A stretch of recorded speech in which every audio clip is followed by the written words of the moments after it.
তর্ক করছেন। আপনারা যে দৃশ্য দেখতে পাচ্ছেন ইতোমধ্যে একজন নারী রয়েছে,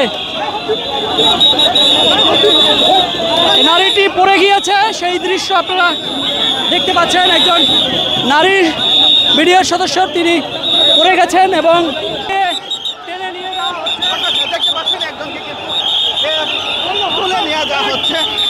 দেখতে পাচ্ছেন এবং পুলিশ সদস্যরা লাঠিচার্জ করছে, আপনারা লক্ষ্য করতে পেরেছেন। 3 বছর চাকরি করছি, 4 বছর জেল কাটছি, এই অবৈধ ফ্যাসিস্ট শেখ হাসিনার আমলে কিছুই পাই নাই।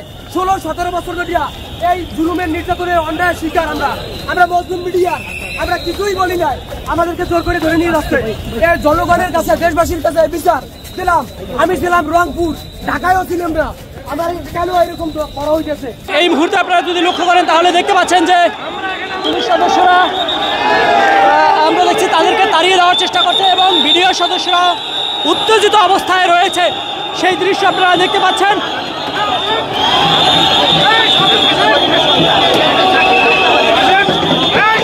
আমরা দেখছি একজন নারী, বিডিআর পরিবারের একজন নারী সাবেক বিডিআর সদস্যদেরকে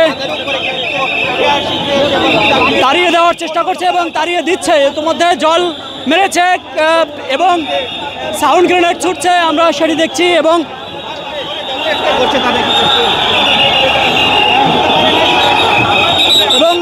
দুই একজনকে টেনে নিয়ে যাওয়া হচ্ছে, আরেকজনকে ধরে নিয়ে যাওয়া হচ্ছে।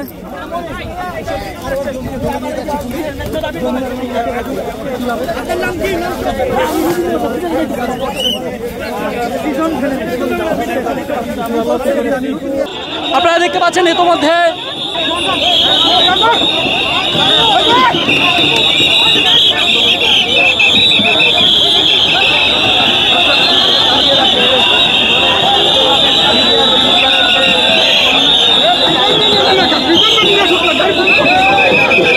আমরা দেখছি বিডিআর সদস্যদেরকে